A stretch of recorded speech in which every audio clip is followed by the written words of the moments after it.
अरहन्ताणम् नमो अरहन्ताणम् नमो अरहन्ताणम्। केवल विजातीय तत्व को निकालने की बात और विजातीय तत्व का प्रवेश नए सिरे से न हो, उसका एक उपाय लिखा है कि यंत्रों का प्रयोग किया, ऊखल और मूसल का प्रयोग किया, उसकी निंदा करता हूं। बड़ी अजीब सी बात लगती है। मुझे लगता है कि आज के यांत्रिक युग में इस कृति को पढ़ने वाले के मन पर क्या प्रतिक्रिया होगी, क्या समझेगा। एक और मनुष्य जहां महान यंत्रों का आविष्कार कर रहा है, निर्माण कर रहा है, प्रयोग कर रहा है, इतने भयंकर कल कारखाने चल रहे हैं, उस युग में ये बात सामने आए कि मैंने ऊखल का प्रयोग किया है तो निंदा करता हूं, मूसल का प्रयोग किया है तो निंदा करता हूं, कोल्हू चलाया है तो निंदा करता हूं, चक्की चलाई है तो निंदा करता हूं। बात समझ में ही नहीं आती। तब तो ठीक था कि जयाचार्य भी उन प्राकृतिक चिकित्साओं की कोटि में चले जाते हैं कि जो प्रकृति दे वही खाओ, वृक्ष दे फल खाओ, और पत्तियां दे जो पत्तियां खाओ, बस उन्हीं में संतुष्ट रहो। उस जमाने में ले जाना चाहते हैं जो आदिवासियों का जमाना था, यौगलिकों का जमाना था। आज का विकसित मनुष्य इतनी सभ्यता, इतनी प्रगति और इतनी संस्कृति के विकास के बाद क्या फिर लौटेगा? क्या फिर आदिवासी बनेगा? क्या फिर जंगली बनेगा? क्या केवल फल फूलों पर अपना जीवन चलाएगा? क्या सब यंत्रों को बंद कर देगा, जहां की ऊखल की भी जरूरत नहीं, मूसल की भी जरूरत नहीं? ऊखल मूसल की जरूरत तो तब पड़ती है कि आदमी कुछ पकाता है, पकाकर खाता है।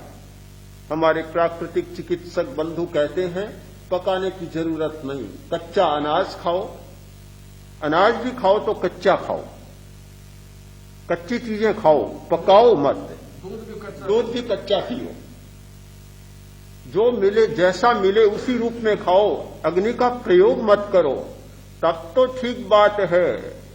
अगर एक प्राकृतिक चिकित्सक कहे कि ऊखल का प्रयोग, मूसल का प्रयोग, चक्की का प्रयोग सब व्यर्थ है, तो वह व्यर्थता की भाषा समझ में आती है। और उसी भाषा के संदर्भ में जयाचार्य की भाषा भी समझ में आती है कि मैंने किसी भी जन्म में अगर ऊखल मूसल चक्की का प्रयोग किया हो तो उसकी निंदा करता, किंतु आज की हमारी सभ्यता के युग में रहने वाले समाज की भाषा इसे सहन भी नहीं कर सकती। क्या अविकसित समाज का चित्रण है। अविकसित समाज, जब कोई विकास नहीं हुआ उस समय की बात है, कैसे हो? सचमुच बड़ी अटपटी बात लगती, तर्क से तो समझ में भी नहीं आए। और आप सही मानिए कि ये तर्क का विषय भी नहीं, तर्क से समझ में नहीं आएगी। किंतु अहिंसा और प्रकृति पर जब विचार करते हैं तो लगता है कि सच्चाई तो यही है, कर सकें या न कर सकें एक अलग प्रश्न है।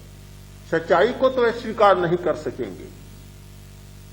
ये स्पष्ट बात है कि श्लेष्माहीन आहार करने वाला जितना स्वस्थ रह सकता है, श्लेष्मा युक्त आहार करने वाला उतना स्वस्थ नहीं रह सकता। प्रोटीन न खाने वाला जितना स्वस्थ रह सकता है, प्रोटीन खाने वाला उतना स्वस्थ नहीं रह सकता। डॉक्टरों का तो सिद्धांत बन गया, अगर प्रोटीन न मिले तो मनुष्य का विकास भी कैसे हो। वे प्रोटीनहीन आहार की बात सोच ही नहीं सकते, किंतु प्रोटीन कितनी बीमारियों को पैदा करता है इस बात को भी जानते हैं। एक युग आया कि प्रोटीन पर अत्यधिक बल दिया गया, अब नहीं दिया जा रहा है, वह भी बदलता जा रहा है। सच्चाई को सच्चाई स्वीकार करना पड़ेगा। आज का मनुष्य भयभीत है, अणुअस्त्रों से, जहरीली गैसों से और भयानक प्रक्षेपास्त्रों से। क्यों? उसके मन में आशंका है कि कब 2, 4, 5 व्यक्तियों के मस्तिष्क में पागलपन छा जाए और सबका प्राण पखेरु समाप्त हो जाए, उड़ जाए। पता नहीं ईश्वर कब सृष्टि का प्रलय करेगा, किंतु आज तो हमारी दुनिया में 2, 4, 5 ईश्वर ऐसे बैठे हैं कि जब चाहे तब सृष्टि का प्रलय कर सकते हैं। कोई सूचना मिली, गलत सूचना कंप्यूटर ने दे दी, गलत। आदमी भी गलत सूचना देता है तो कभी कभी कंप्यूटर भी गलत सूचना दे देता है। कंप्यूटर ने गलत सूचना दी कि शत्रु के विमान प्रक्षेपास्त्र आ रहे हैं और तत्काल अमेरिकी वायुयान अणुअस्त्रों को लिए हुए आकाश में मंडराने लगे। खतरा थोड़े में टल गया, फिर पता चल गया कि यह कंप्यूटर की गलती से हुआ है। अगर नहीं चलता तो न जाने क्या परिणाम हो जाता। आज तो यह स्थिति बनी है। अब दोनों ऐसे छोर हैं, एक्सट्रीम पॉइंट्स हैं दोनों बिल्कुल। एक यंत्र के नास्तित्व का और एक यंत्र के प्रबल अस्तित्व का। जयाचार्य जैसे व्यक्ति सुझाते हैं कि आराधना के लिए अपने इन यांत्रिक प्रयोगों की निंदा करो।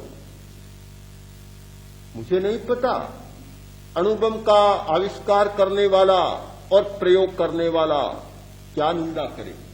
कभी निंदा के स्वर में कहेगा कि मैंने अणु अस्त्रों का आविष्कार किया हो तो निंदा करता हूं, मिच्छामि दुक्कड़म। क्या कभी इस भाषा में सोचेगा कि मैंने हाइड्रोजन बम का आविष्कार किया हो तो निंदा करता हूं,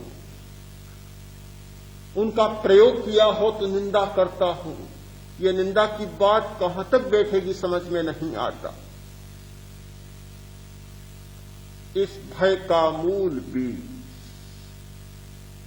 इस सारे आतंक का मूल कारण है यंत्र का प्रयोग। फिर चाहे वह ऊखल का हो, मूसल का हो, कोल्हू का हो, किसी का हो। छेद छेद होता है, रास्ता रास्ता होता है।